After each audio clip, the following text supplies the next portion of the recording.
Hey guys, what a mixed crowd. Goodness gracious.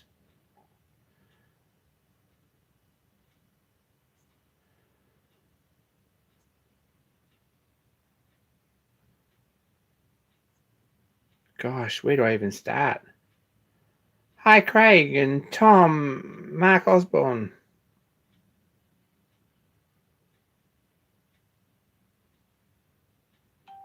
Mike from Cornwall,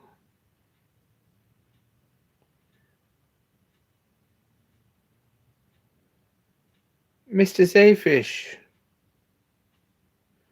I'm glad you made it. We might have a bit of a talk about live streaming after your question. I think it was your question last week.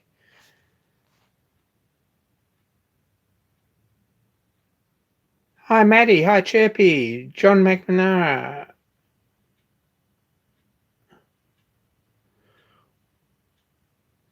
David Sykes, Stephen Lang. Goodness gracious.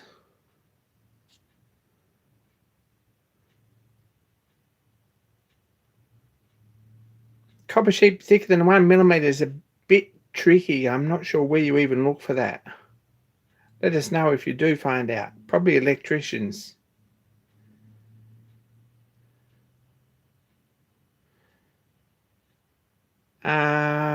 Someone must have asked a question about gear. You rotary table to cut gears. They've got a bit of backlash error in them, which I'd be worried about. And there's usually a bit of calculation, which also adds to error. That's where I'm at with rotary tables to cut gears. Unless you've got a direct indexer on it or some sort of CNC attachment, I probably wouldn't, because you're going to end up with error somewhere. Hi John Creasy. Fridge Martin, g'day. Hi Roger from Spain. It's good to have a name there. Hey Chirpy. Paddy, g'day. How's the surf in Cornwall? That's awesome. Yeah, probably about the same as the surf in Deloraine.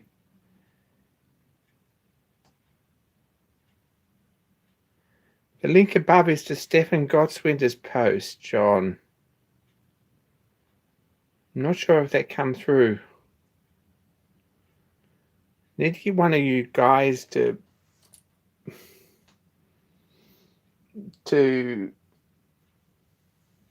moderate a bit and let some of those things through. But anyway.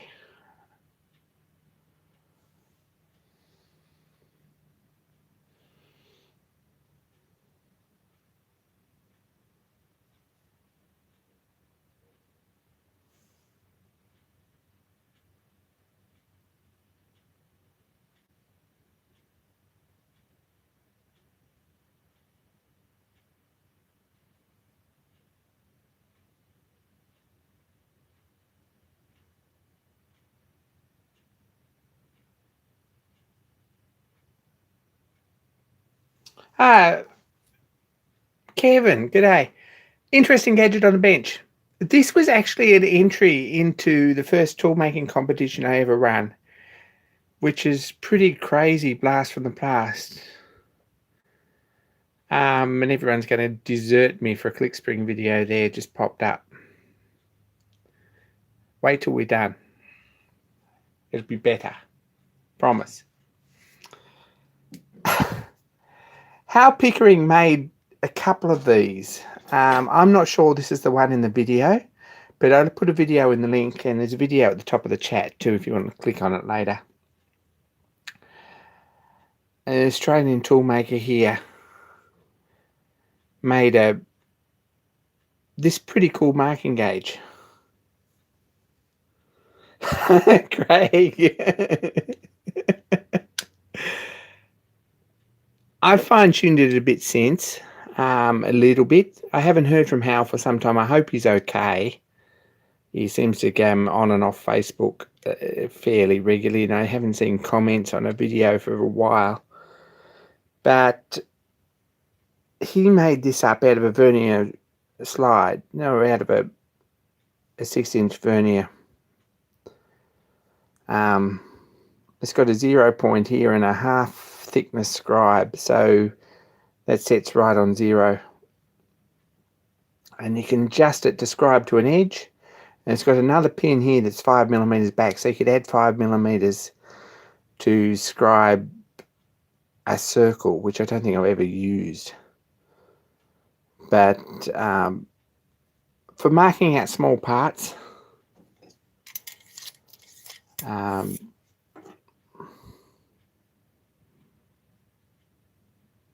it's just the thing. Very easy, quick way to do things, and quite a good thing. So check out the video and how he made it if you're interested. It's a shop made thing. I swapped it for a drill vise that I won at the Barzy Summer Bash, which was much too big. I think it's a Morse Taper 3 drill chuck. It's much too big for any of my machines. And I put the message out, who's got a good swap? And he come back with this. So I'm sort of fairly proud to own this shop made tool, and I think it's a one of a kind. But he says he got the better end of the deal. I'm not sure about that. Anyway, it's a pretty useful thing, and I use it. If it's on the bench, I use it all the time. If it's away in the cupboard, I never ever use it, but that goes for a lot of things.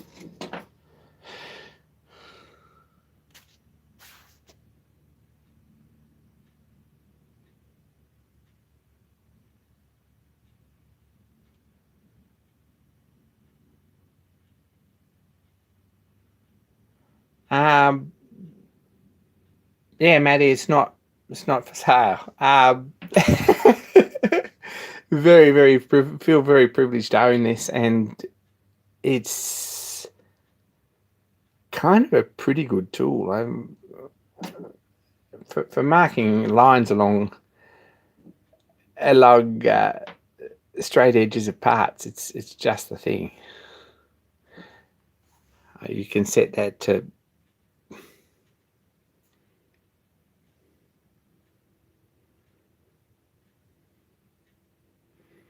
whatever there, and then just scribe the line along, and it's a pretty good accurate tool. Certainly a lot better than a Jenny leg caliper, and a lot less messing around than getting the surface gauge and the surface plate and the height gauge off and setting things out that way. And a little bit more feel to it, I think, than a height gauge on very, very tiny parts. If I had a tiny height gauge, that might give you a bit of feel, but something like this that's got to remain flat on the bench and you've got to move a heavy height gauge or move the part, you find that you don't have a lot of feel, and this seems to be a good solution. Anyway, hi Scott.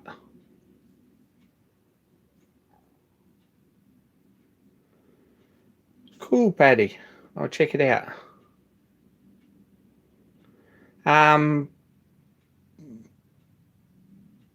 It is a bit strange that they don't make one, because we have, I think, ClickSpring to thank for people using their good calipers to scribe lines in the lathe, and that's kind of dangerous and not real good practice, and it wears out one leg of your caliper, and it's a little bit pointless, because if you've got a cheap enough caliper that you can do that with, then it's probably not measuring particularly accurately anyway. And if you've got a good caliper that is measuring accurately, well, you really don't want to do that with it. So, don't know. I think that's something we have left over from ClickSpring that probably isn't good practice, if we can say that, without hurting anyone. Anyway, I've got one of these, so just the thing. What else has happened? Not very much. Made this. Calipers don't last forever, that's right. I've got a good set, or a couple of good sets, which I hope do last forever, but I do tend to look after them. I've got a dial set of Mitutoyos, and I've got a set made by Mauser, I think. Mauser is a German gun maker. They're pretty good too, and I tend to look after them.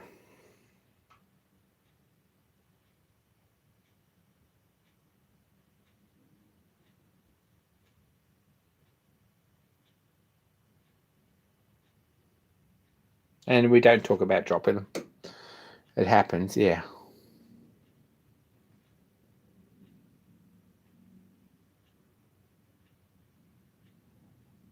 Take care, Scott. Anyway, I mucked this up. This is 2 parts actually, and they're soft soldered together, and I'll separate them later. This one's the bracket for the back of the engine here, and the timing switch sits on this lever. And the other one's just a short one which goes on the front here. But I drilled this with a drill that wasn't cutting on one side, and the drill's gone that way, even in the 4-jaw. And I'm not real happy about that, because if we put the rod through, I think that it's kind of pointing downhill a bit through there, so I'm probably going to make these parts again. So that was a couple of days.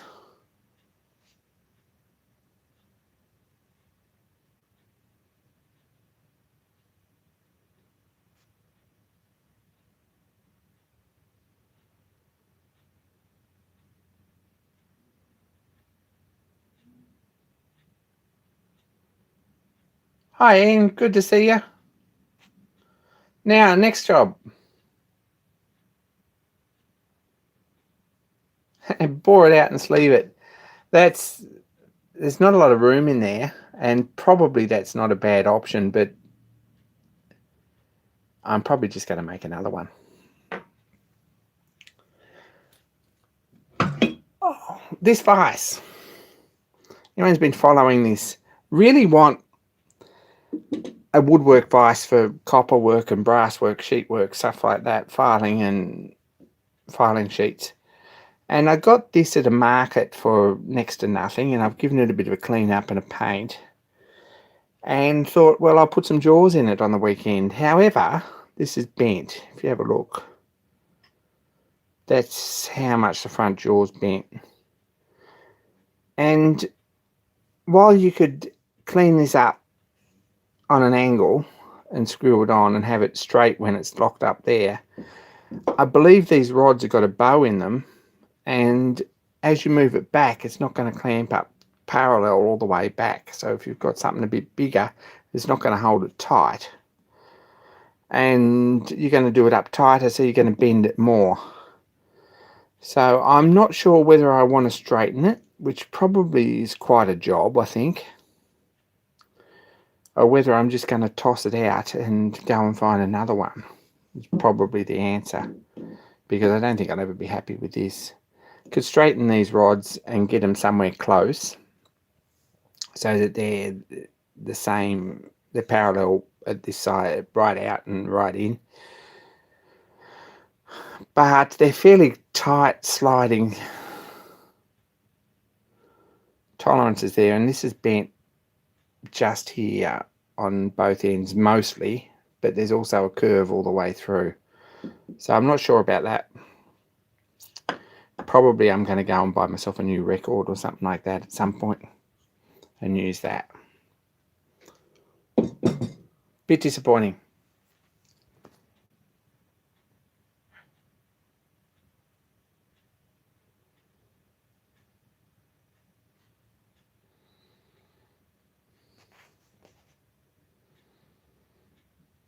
Could also just braze it right in and re-drill it. I could do that. It is in 2 pieces though, so you've got to cut it, or you've got to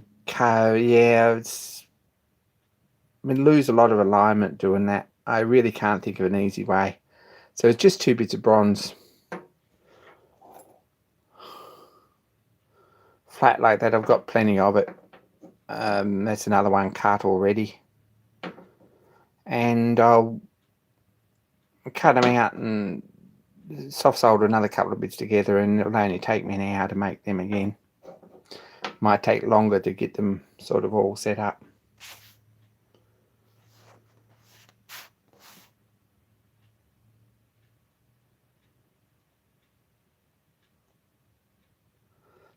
Thanks, Craig. Yeah.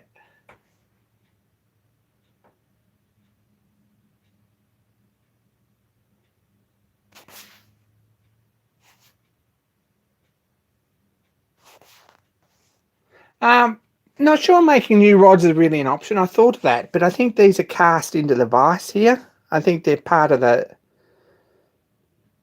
vise. You could cut them off and then drill them and tap them, I guess, and then put new rods in, which is probably a really good way to fix this. But I'm not sure how much is bent in here as well. So some investigation. Probably if I was going to fix it, I'd probably cut this here right through, set it up in the mill and drill and tap 2 holes in here, and then make 2 rods with a thread on them to screw in and Loctite them in. That's probably the best way, but a bit of messing around. New vise is probably $50.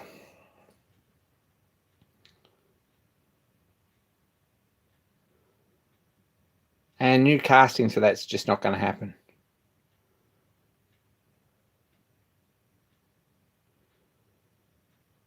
Rods are, gosh, rods are about 1/2 inch, I would guess. I'm guessing 1/2 inch.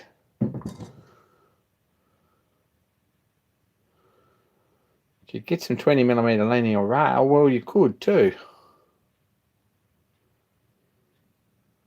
We will be in touch with that idea. Think about it. Anyway, we'll see what happens. It's not a hugely pressing, but it would be nice, not so much for woodwork, but for sheet metal work in particular. This is something that's pretty useful if you're filing up a profile on a piece of sheet, or making a template for a pattern, or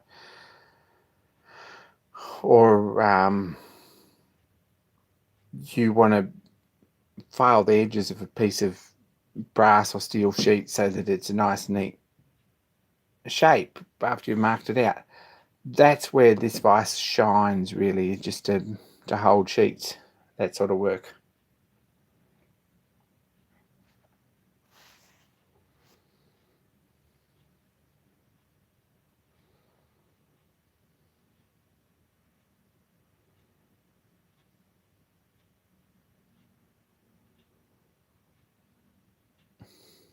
Hey Chris, good to see you.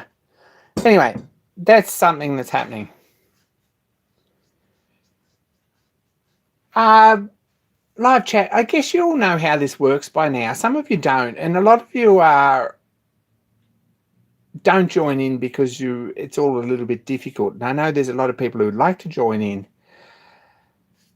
The live chat comments down the side of the page, when you look at it back on afterwards, they're set at the time that the video goes up. So as you get through the video, you can read the comments. You can't actually add to those comments, unfortunately, which is probably a good thing. That'd be just get completely out of hand. But you can comment on the normal comment screen down below. If you log into live chat, I'm not really very good at this, and I've done it a few times, but you should be on a mobile device. You should be able to chat as easy as anybody, and that's the way it's set up. Sometimes you might have something set wrong, or the wrong screen open in the wrong spot, but someone should do a video about that.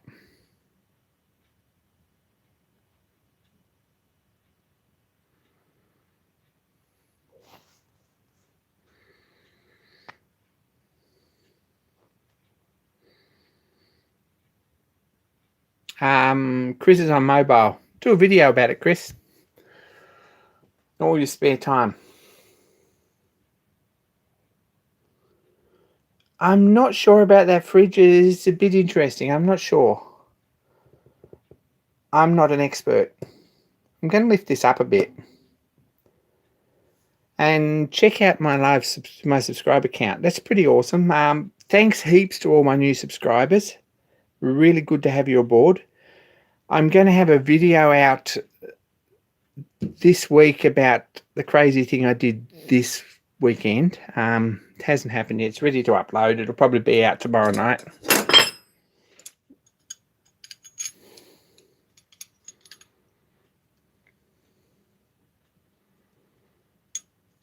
Don't have a Discord. Don't really understand the whole Discord thing.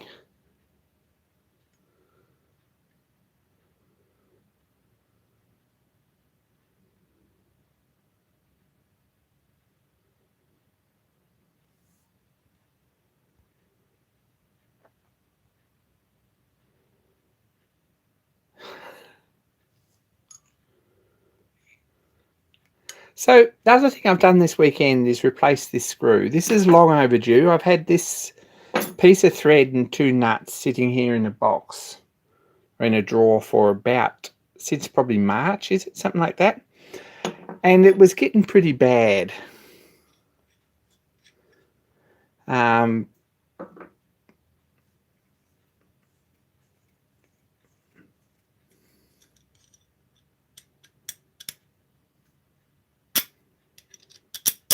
That bad, really.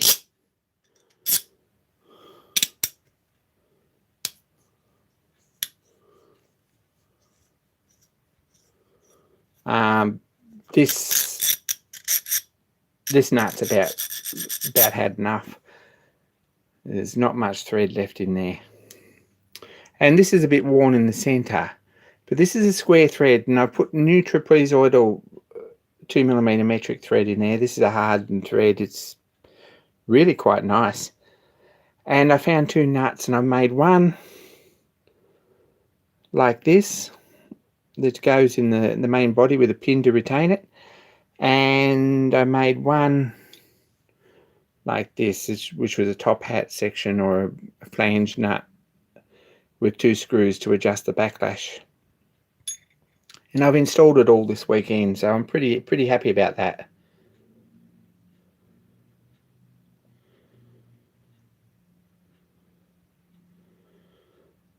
I'd never thought of masking tape, John. I'll have to. So this backlash nut was doing all the work. And it was starting to feel a bit clunky when you were changing directions with it. So it was time to fix it. But it's like new again now. I think it's got adjusted up probably a fraction tight. It had about 0.02 of a millimeter backlash, something like that. I've let that back again since, and it's probably got 0.05, 0.06, something like that of a millimeter, which isn't very much backlash, and I'm really pleased about that. There'll be a video out about that this week, I hope. It's sort of ready to upload, and I haven't got there yet.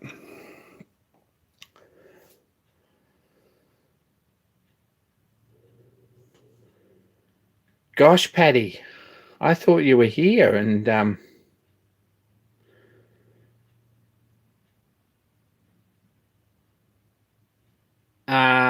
yeah, Asinine Dribble. I mean, you're here at the home of it. That's where we are at. So I've been thinking about this a bit, this whole social media thing and this whole political climate thing and this whole, I guess, mental health thing, really. And I see a lot of old guys on Facebook who post everything that comes up that they like the look of and haven't really thought about. And all it does is put their blood pressure up.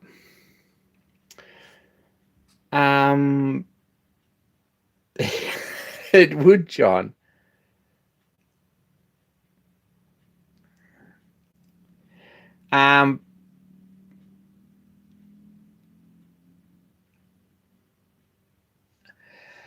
As everyone My Facebook wall periodically, because I do clean it out and shut it down a bit, and I do tend to be a bit proactive about that.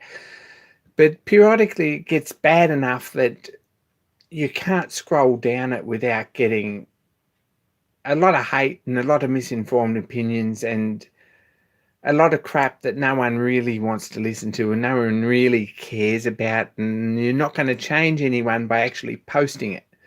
That's where we're at with that. You're not actually going to change anything. And I'm a bit inclined not to add you on Facebook unless you've got at least one machining project or craft project or interesting thing on your Facebook wall. And that's where Instagram is amazing, is because you don't get all those stupid political memes. Maybe some people do post them, but in my little circle, all you get's cool projects and things people have done and places people have been and what people are up to. And that's Instagram's pretty good like that. Anyway.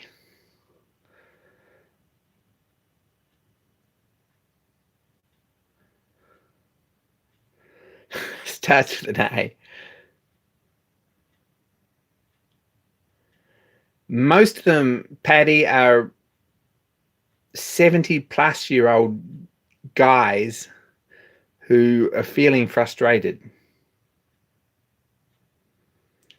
That's the sad thing anyway. Instagram I do like anyway. Facebook groups can be very good. John Creasy's made an excellent point there. The Facebook groups can be very good, and we do have a safe space, if you want to call it that, if you're going to use the current clicky term. Not sure really that's the correct term, but it's what it is. If you're going to break it down to that. YouTube Machinist Facebook group. I'm going to come up here a bit further. Check us out. That's John's group. Amazing group of people. Lots of cool stuff happening all the time. A lot of interesting things going on. So you should check them out.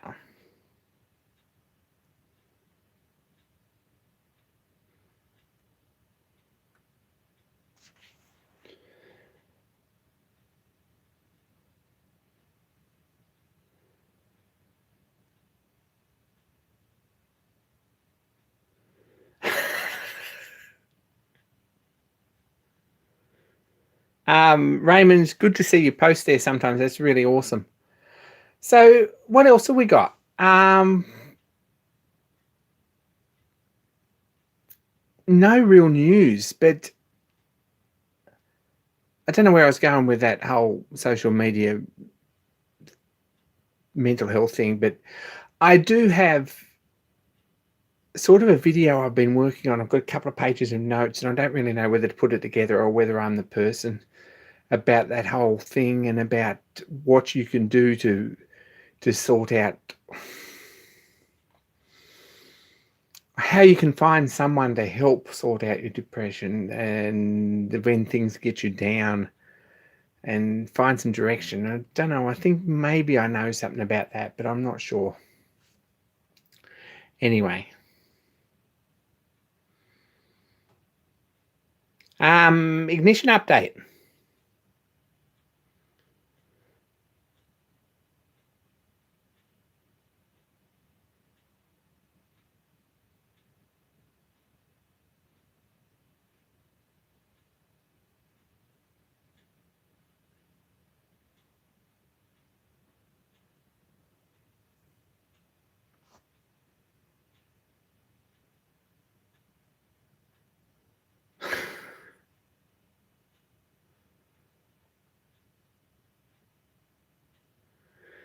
Yeah, just try not to get too far off channel, Paddy, but Woodworking Vise is probably far enough.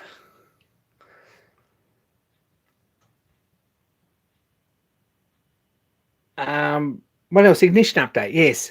We've decided on spark ignition for this engine. I posted a poll on Patreon about it and got a lot of interesting feedback, and I know Chris, Old Iron Shops, really wanted to thought that hot tube would be awesome, and I think it's awesome too, but there are reasons why hot tube isn't a good idea. One is that hot tube ignition's fussy outside, and that's kind of messes things up because internal combustion engines are not real good inside, so there's no real middle ground on that. So I think from that point alone, spark ignition is probably the way to go. Certainly a lot simpler, and you can see where the spark actually happens with the spark plug out, whereas with hot tube ignition you can't actually see that unless you've got compression. The spark doesn't happen and you can't really see where it's happening. Bit more complicated than that. So we've ditched the hot tube ignition, which is a bit of a pity because it would be a fun build, absolutely. And we're going with a buzz coil. If anyone knows where I can find a Model T buzz coil or a buzz coil box with terminals in particular, I would be interested in talking to you.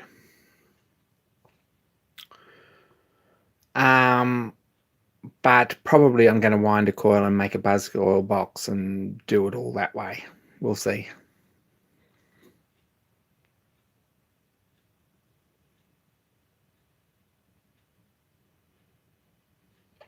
eBay, yeah, but we'll do something.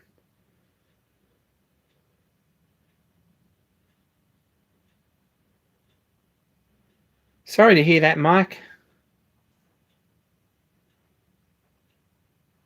Party and you need to cook. Oh, I'm glad we're that important. It's good to see you anyway. Log in again.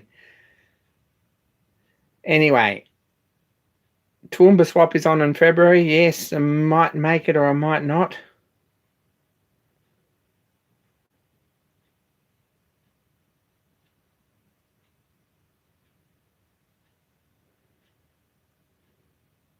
Chirpy, yeah, hot tube. It's got a chimney and everything that's all height adjustable, and it's a really good design, the hot tube engine design. However, I know they're fussy and I know they're inclined to blow the top out of the tubes when they get hot and a few things like that, and it's open flame next to a gas tank, which I don't like very much. There are reasons, I think, and I think we're just going to go with buzz coil ignition and a 10mm spark plug.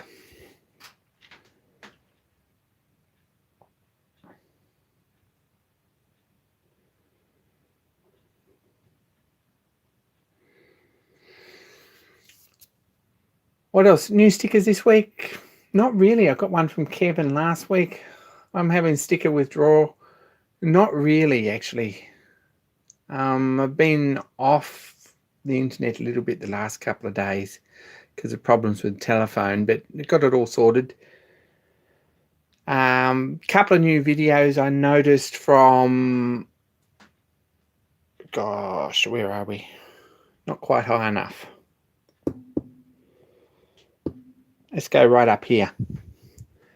From Ichi Boots.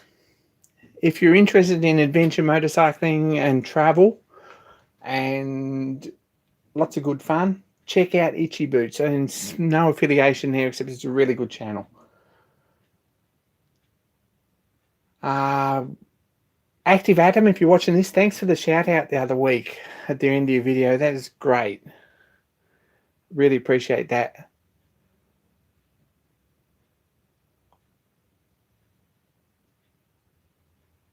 Don't know if there's much else of any real excitement there on the board.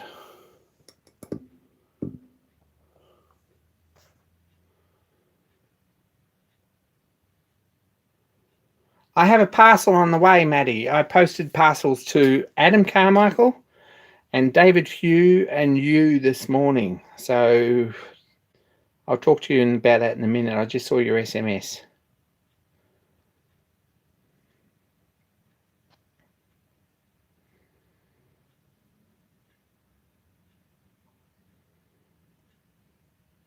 Machine NZ, it's on the other board. We're going to have to do a live stream over there next week, promised by the mill.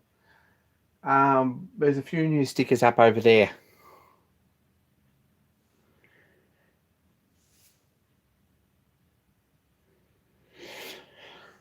I don't know if there's much else. I've got a shaper job coming up this week, which I'm excited about.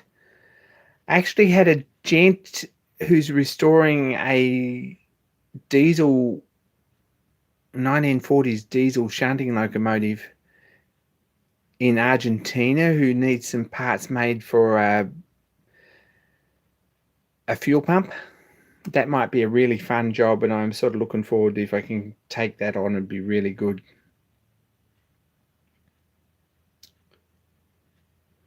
So that might be a fun project coming up. There's a million tool making projects coming up. One thing that I find pretty helpful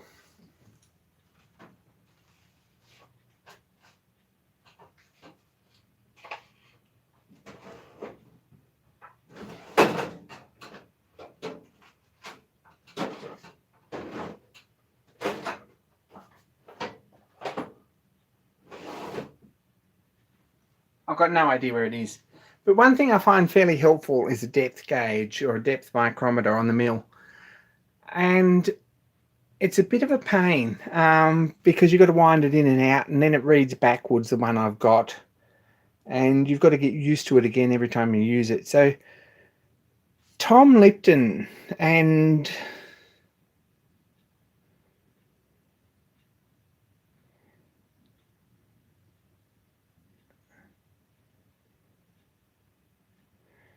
also Robin Renzetti recently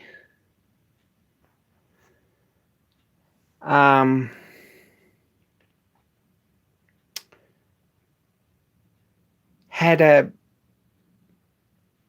build for basically a boss to go on the bottom of a dial indicator to give you a reading of a step that you don't have to wind in and out, and is pretty quick and easy.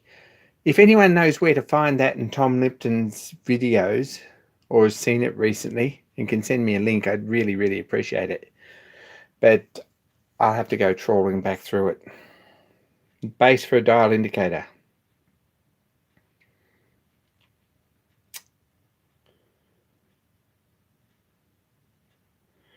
Where are we? What sort of engine fuel pump is it, Fridge? It's a diesel. I don't know much about it. It's a fairly basic, I think. It's either a semi-diesel or it's a twin cylinder, I think. Twin cylinder semi-diesel. That can't be right because then it'd have two fuel pumps or two plungers. I'm not sure about that. But it's a very, very basic German 1940s diesel, something like a Lanz Bulldog, something like that. So that should be pretty good. Sorry about the sound, Paddy. Raymond, coil packs are compact and cheap and can be hidden easily. That's very true, but I'd like to keep this 1920s. That's where I'm at with that. I want it, whatever ignition system is going to be similar to what it would have had in the 20s.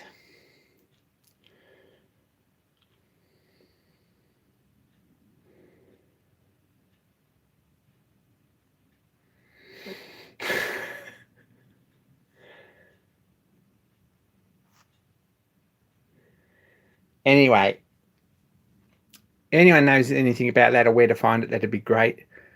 I also did a bit of a swap with a friend for something else that I could have used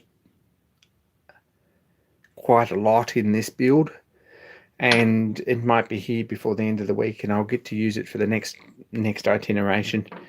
But that's a little grinding vise, a 25mm one, so that's going to be a fun build to make, probably a sign base for that, Stefan Gottswinter style.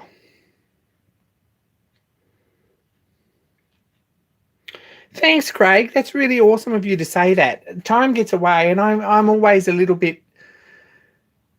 I wonder what makes people hang around, actually, but it's kind of cool that we have this community of people who can give me feedback and who can churn in, and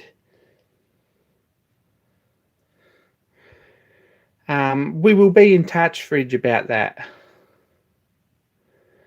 The community thing's amazing, and I think that's one of the stepping stones to good mental health, is to have a community of people who are passionate about the same things you are, without you having to be passionate about the same things they are. I mean, there's a difference in that. If you've got to change to fit in with your peer group, well, then probably you're doing something wrong.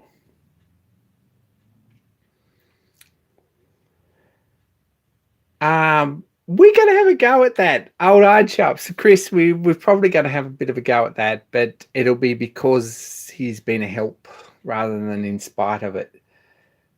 He managed to do his all those years ago, the little sign base that he did. Go and check out those videos if you haven't. Get him some views on some of his older videos. There's some awesome stuff there. But he did it with a shaper and a milling machine and a lathe, and without all the high-tech grinding gear and stuff. So maybe I can get there and do that as well.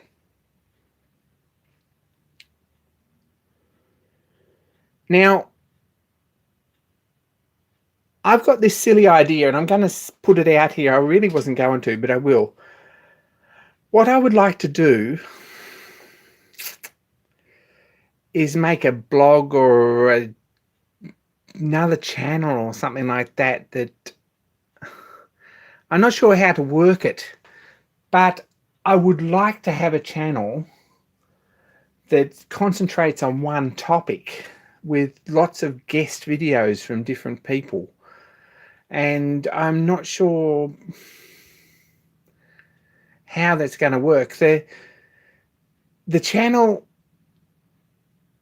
would probably, I believe that there's enough work holding and hold down tips and builds and designs and things that people are making to make up a whole channel. However, there's only one lifetime for me at this point, and they're still working on that, but at this point I'm going to run out of time because I want to build model engines. I don't really want to build tools all my life. But it could easily do lots of videos on tool holding and hold down stuff, and there's so much variety and so many good ideas out there. But it might be fun to do this as a community thing somehow. I don't know how you would make that work, and invite creators to add something to the mix with a video and upload to it. I'm not sure how it would work, but it might be fun.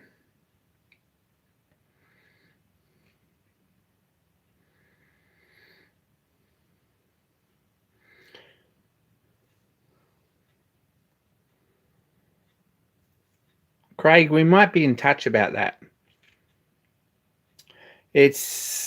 I mean, we've all done tool holding. I mean, everyone who's got a YouTube channel who's uploaded videos really has done something about tool holding or work holding. And they've all got a knowledge base about that. There's 1,000 things that you could do as collabs, and I'm really not good at getting things done for collaborations. And I do apologize to anyone who might be involved on that, but we're getting there. No, I'm looking at you, Chirpy.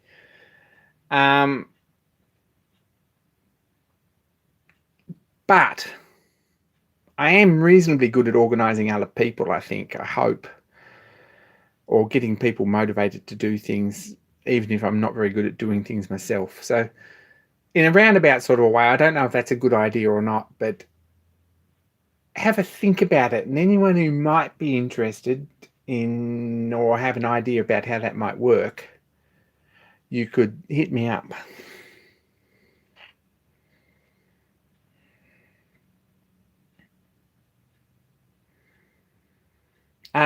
Kevin, yeah, I'm aware of that, and I've never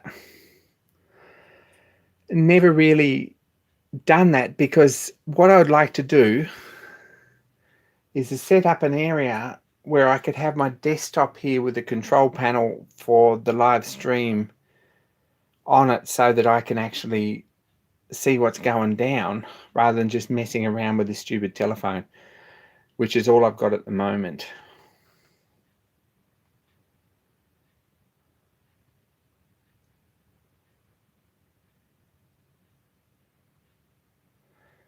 Yes, live stream is really bad with if you've got poor bandwidth.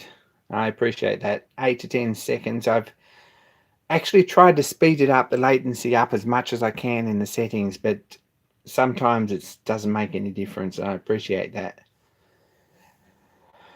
Anyway, that's sort of what I've been up to and what I've been thinking about. There's a million things that I am doing and things that I'm working on. I'm also working on some engraving videos. I've done a little bit of messing with that this weekend. I've been doing some bits for this. I've been messing with this and thinking about it. This Woodworking Vise, and I've also been sketching out some stuff for a burner for a boiler that I probably should have finished, and it's all go.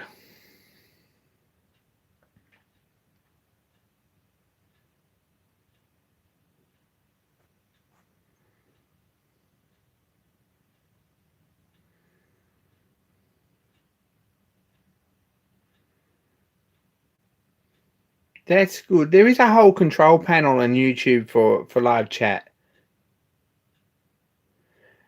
Stephen Lang, who asked the important questions, it really puts me on the spot. This engine needs to be bored, and anyone who knows anything about me knows that these sort of jobs for this engine are just procrastination. I need to get in and bore this out to 1 5/16 for the piston, which is this casting here.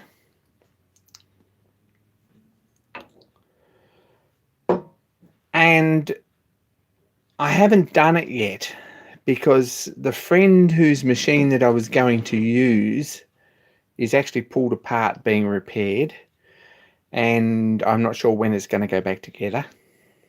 So looking around for other options. I have another friend who has a vertical or a turret mill that would probably do it, but it means setting it up on a couple of angle plates, and then you get chatter and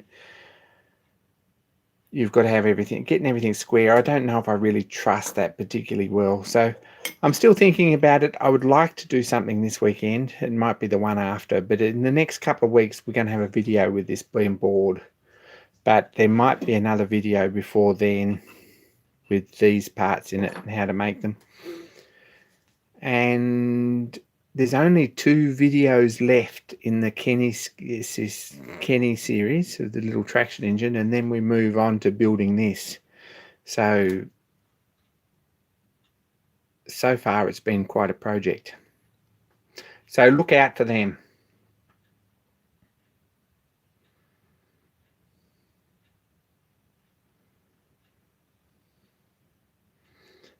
Thanks, Patty.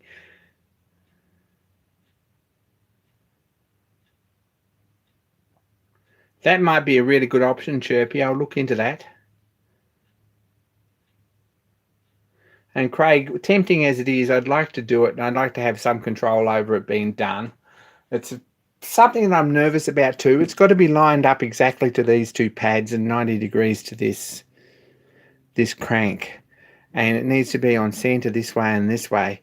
Probably not so important as getting it at 90 degrees this way. So this is an expensive casting that I've spent a lot of time on. Like, really, this is one of the biggest projects I've ever made. And I don't want to mess it up. I believe it will bore nicely, but need to it's going to happen, but we might have to think it through a bit more even.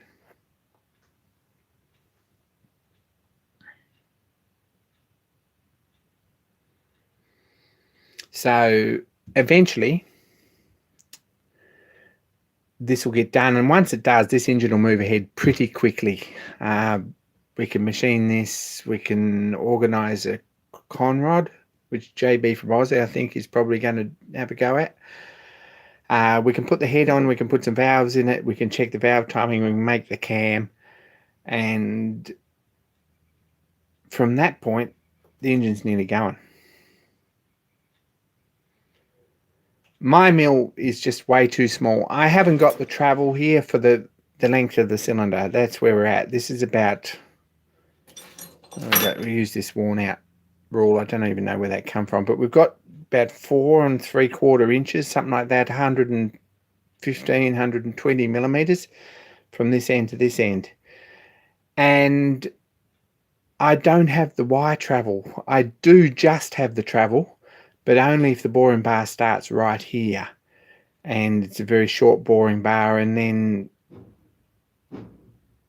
yeah, it just doesn't work on my mill. So there are other ways I could do it, but at this point, I'm going to go and borrow a friend's mill.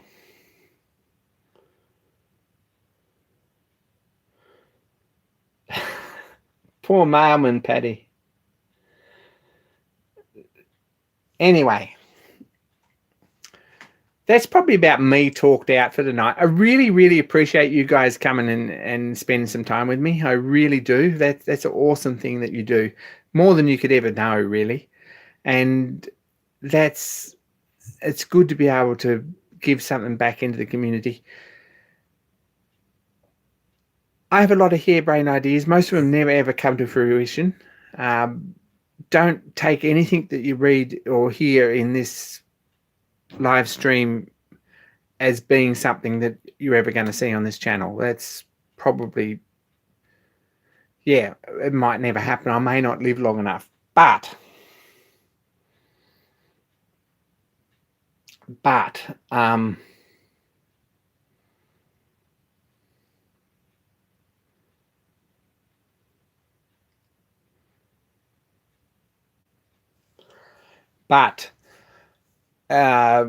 some of them might, and that might be fun. Anyway, so I'm going to call this. Appreciate anyone who's tuned in. Be kind to each other. Don't buy a horse, all that sort of stuff. And more soon, guys and girls. And we'll talk to you soon. And Chirpy, we're not talking about that yet. We'll see ya.